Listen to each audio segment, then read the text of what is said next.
Hey, welcome to the reading today. This is chapter 4, what I'm calling chapter 4 of the Pilgrim's Progress in Modern English. So I want you to think about this as we begin our reading here today in our devotional time together. Have you ever faced a challenge that was so difficult that, man, you just felt like running the other way? I mean, sometimes we live life long enough and we're going to hit a challenge that we just want to retreat. Well, that's the lesson we're going to learn about today as Christian is going to come face to face with Apollyon. He's going to have to learn that he's going to have to face his battles, and his armor is for facing and advancing the kingdom of God. And the same is true for us today, dear Christian, that the armor of God has given us, it is forward-facing, it is advancing the kingdom. So let's get into the reading today. So here we go. Chapter 4, The Pilgrim's Progress in Modern English. Then Christian began to move forward, but discretion, piety, charity, and prudence insisted on accompanying him down to the foot of the hill. So they went together, continuing their previous conversations until they reached the descent. Christian then said, "Just as it was tough to climb up, it seems just as dangerous going back down." "Yes," said Prudence, "that's true. It's difficult for anyone to descend into the valley of humiliation." That's what you're doing now. It's hard to do this without stumbling along the way. That's why we are here to accompany you down this hill. So Christian began to go down, but very carefully. Though he didn't fall, he did slip once or twice. Then I saw in my dream that when Christian reached the bottom of the hill, his kind companions gave him a loaf of bread, a bottle of wine, and a cluster of raisins. Then he continued on his way. While Christian is among his godly friends, their comforting words make up for all his griefs. And when they let him go, his armored head to toe, and he's got the strength of God with him. But now, in the valley of humiliation, poor Christian faced a real challenge. He hadn't gone far when he noticed a dreadful creature approaching him across the field. His name was Apollyon. Christian began to feel afraid and considered whether he should go back or he should hold his ground. But he remembered that he had no armor for his back and realized that turning away would only make it easier for Apollyon to wound him with his darts. So he resolved to stand his ground, thinking, even if my only goal is to save my life, it will be better to stand firm.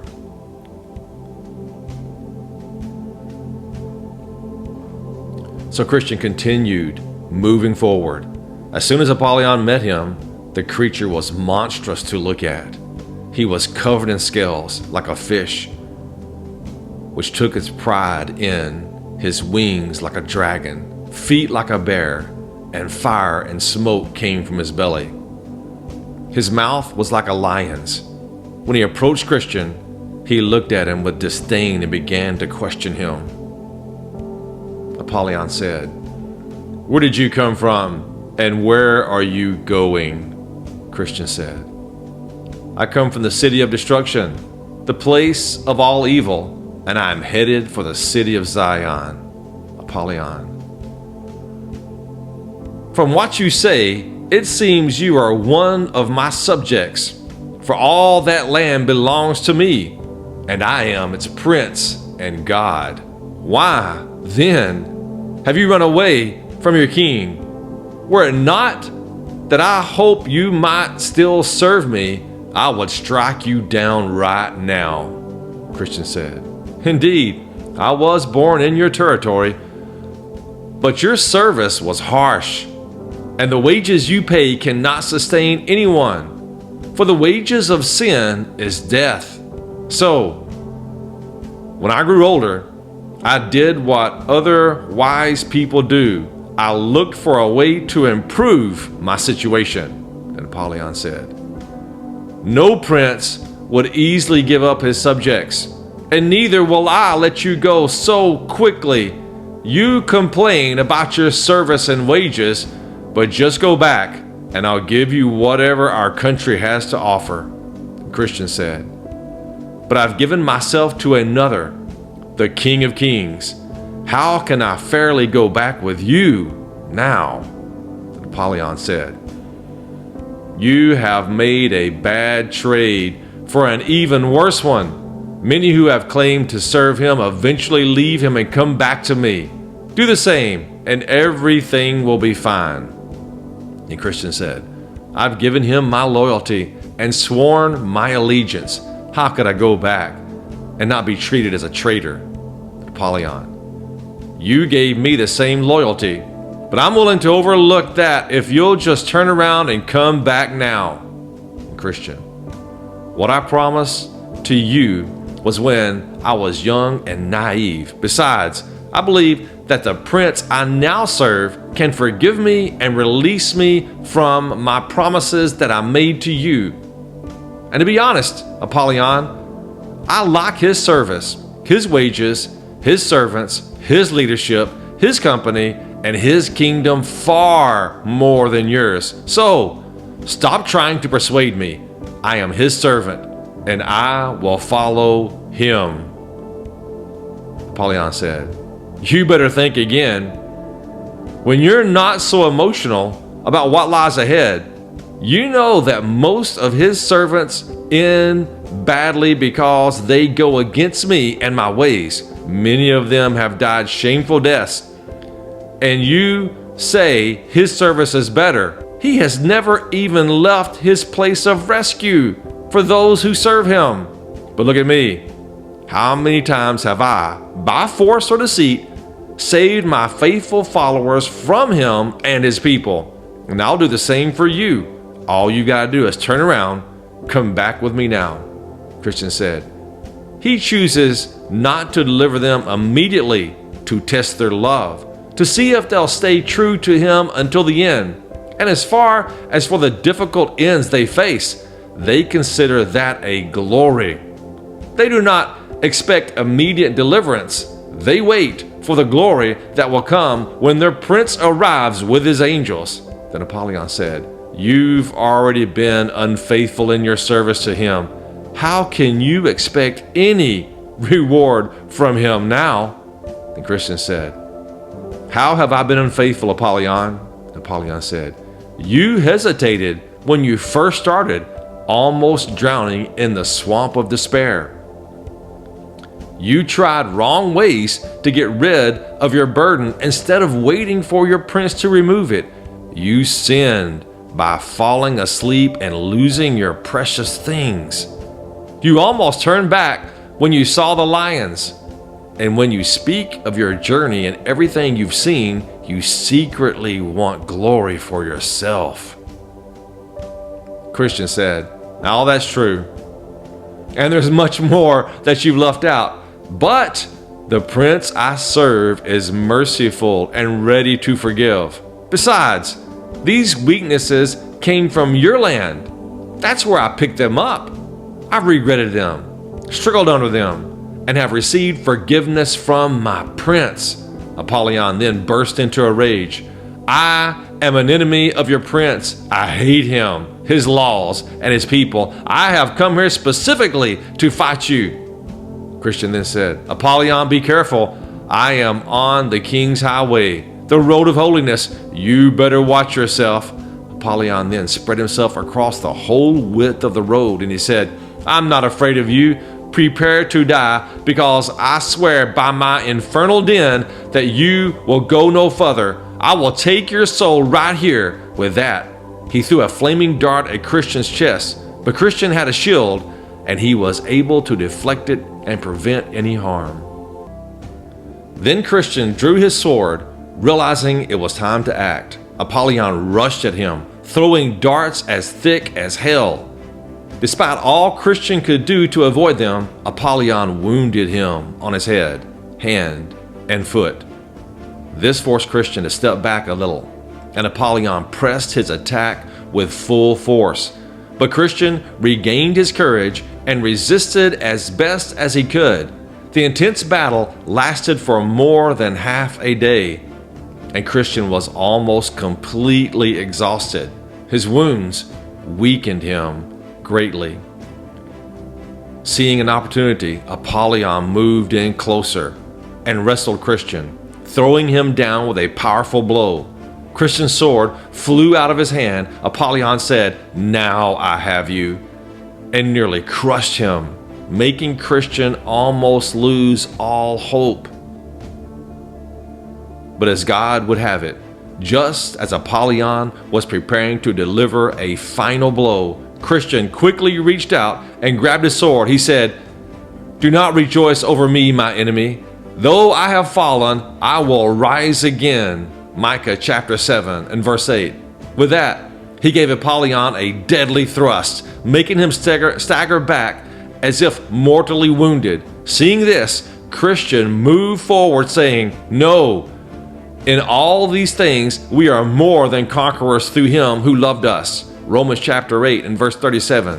With that, Apollyon spread his dragon wings and flew away, and Christian saw him no more. James chapter 4 and verse 7. No one could imagine, unless they had seen and heard it like I did, the terrible screams and roars Apollyon made during the fight. He sounded like a dragon. On the other side, you could hear Christian's deep sighs and groans. I never saw him look even slightly happy until he wounded Apollyon with his sword. Then, indeed, he smiled and looked up to heaven, but overall, it was a most dreadful sight I had ever seen. When the battle was over, Christian said, "I will give thanks to him who has delivered me from the mouth of the lion and helped me against Apollyon." And so he did, saying, "Great Beelzebub, the captain of this friend, planned my ruin and my end. Sent him out fully armed, raging from hell, to fiercely fight me here as well. But blessed Michael helped me fight, and my sword he took flight. So to him let him give lasting praise, and let his holy name always be blessed." Then a hand appeared with some leaves from a tree of life, which Christian took and applied to his wounds. Immediately he was healed. He also sat down in that place to eat bread and to drink from the bottle that had been given to him earlier.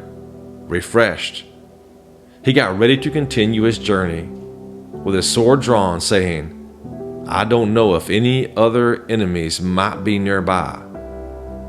But he encountered no more trouble from Apollyon through the rest of that valley. At the end of this valley was another one, called the Valley of the Shadow of Death. And Christian had to go through it because the path to the celestial city lay right through it. This valley was a very lonely place. The prophet Jeremiah described it as a wilderness, a land of deserts and pits, a land of drought and of the shadow of death, a land that no man except a Christian passes through, and where no one lives. Jeremiah chapter 2 and verse 6. Here Christian was in even more danger than during his fight with Apollyon. As you will see, I saw in my dream that when Christian reached the border of the shadow of death, he met two men running back in haste. They were descendants of those who had brought a bad report about the good land. Numbers chapter 13 and verse 32. Christian spoke to them. "Where are you going?" The men, "We're going back, and you should too if you value your life and peace." Christian said, "Why? What happened?" The men said, "We were headed the same way you are, but we went as far as we dared. If we had gone any further, we might not have been here to warn you." And Christian said, "But what did you encounter?" The men, "We were almost in the valley of the shadow of death, but luckily we looked ahead and we saw the danger before it was too late." Christian said, "What exactly did you see?" The men said, "The valley itself is pitch dark. We saw goblins. We saw demons. We saw dragons from the pit. We heard continual howling and screams from people in deep misery, chained up in iron clads. The whole valley was covered with confusing clouds. Death was hanging over everything. And in short, it is a totally terrifying place that is full of chaos." Christian said, "I understand, but despite what you have said, this is still my path, and I've got to be walking down it." These men said, "It might be your way, but we will not choose it for ourselves." And so they parted ways, and Christian continued, keeping his sword drawn in case he was attacked. "I saw in my dream that along this valley, on the right side, there was a very deep ditch, the same one where the blind have led the blind throughout all the ages, and both have perished there miserably. On the left side, there was a dangerous bog, which, even if a good person fell into, they wouldn't find solid ground to stand on. King David once fell into this bog and would have drowned if not for the one who is able to pull him out." Psalms 69 and verse 14. The path here was extremely narrow, so Christian was continually in danger. If he tried to avoid the ditch on the right, he was in danger of falling into the bog on the left. If he tried to avoid the bog, he had to be careful not to fall into the ditch. I heard him sigh deeply many times, as he was not only in constant danger, but also surrounded by darkness. Often, when he lifted his foot to take a step, he had no idea where it would land. About halfway through the valley, I saw the mouth of hell itself, right beside the path. Christian thought, "What should I do now?" Flames, smoke, and sparks poured out of the pit with terrifying noises, sounds that were unaffected by Christian's sword, unlike Apollyon before. Christian had to put away his sword and instead took up another weapon called prayer. Ephesians chapter 6 and verse 18. I heard him cry out, "Oh Lord, I beg you, deliver my soul." Psalms 116 verse 4. He continued on for a long time, even as the flames reached out for him, and he heard terrible voices and noises all around, as if he would be torn apart and trampled underfoot. These awful sights and sounds continued for several miles. At one point, Christian thought he heard a group of demons coming towards him, and he stopped to consider what to do. He thought about going back, but then reasoned that he might be halfway through the valley. He remembered how he had already overcome many dangers and decided that the risk of going back were far greater than those moving forward. So he resolved to continue. Even though the demons seemed to be getting closer. When they were almost upon him, he cried out, "I will walk in the strength of the Lord God." The demons backed off and came no closer. One thing I must mention, Christian was so confused by everything that he no longer recognized his own voice. I realized that when he reached the burning pit and one of the wicked ones sneaked up behind him, whispering terrible blasphemies, Christian truly believed those thoughts were coming from his own mind, which troubled him more than anything else he had ever faced. He thought he was now blaspheming the one he loved, even though he desperately wished he could stop. He didn't have the sense to block out the voices or recognize where they came from. After traveling in this miserable condition for several miles, Christian thought he heard someone ahead of him say, Even though I walk through the valley of the shadow of death, I will fear no evil, for you are with me. That's Psalms chapter 23 and verse 4. This comforted him greatly for three reasons. First, he realized that others who feared God were in the valley as well. Secondly, he understood that God was with them, even in such a terrible place. So why not with him as well, even if he couldn't feel it? Third, he hoped that if he could catch up with these persons, he would have company. So Christian continued on, calling out to the person ahead of him, but receiving no answer. As the person also thought he was alone, soon the day began to break. Christian said, "He has turned the shadow of death into morning." Now that it was morning, Christian looked back, not because he wanted to return, but to see what dangers he had passed through in the darkness. In the daylight, he could see the ditch on one side and the bog on the other, as well as how narrow the path was between them. He also saw the goblins, the demons, and the dragons, but they were far off, and they had retreated after the sun had risen. As it was written, He reveals deep things out of darkness and brings deep shadows into the light. Job chapter 12 and verse 22. Christian was deeply moved by this deliverance from all the dangers of his lonely journey. Though he had feared them greatly before, now he could see them clearly, thanks to the light of day.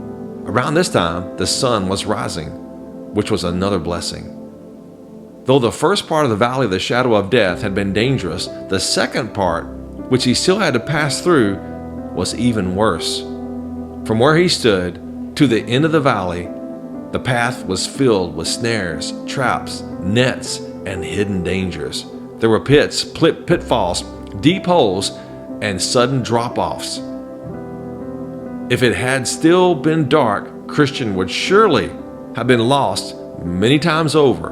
But as I said, the sun was rising. He said, His candle shines on my head, and by His light I'll walk through the darkness. Job chapter 29 and verse 3.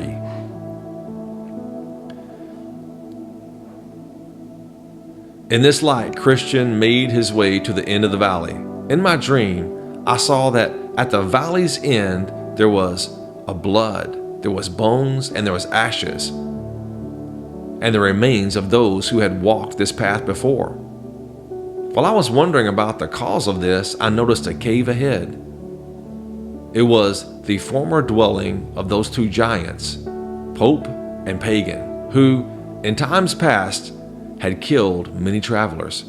Christian, however, passed by without much trouble, which surprised me. Later, I learned that Pagan had been dead for a long time, and that Pope was still alive. He was old and frail, having suffered many defeats in his younger days. He could do little more than sit at the cave's mouth, grimacing at Pilgrim as they walked past by, biting his nails and frustrating. As Christian went on, he saw the old man sitting at the cave's entrance. Though Pope could not pursue him, he spoke, saying, "You'll never improve until more of you are burned." Christian ignored him, kept a brave face, and passed by without any harm. Then Christian saying, "O world of wonders, I can say no less, that I should be preserved in such distress. The dangers I have faced, oh blessed be the hand that He has delivered. Devils, hell, and sin surround me. As I travel through this dreadful valley, snares, traps, and nets were all around, but I'm free, and now I shall shout aloud. Since I live, let Jesus wear the crown."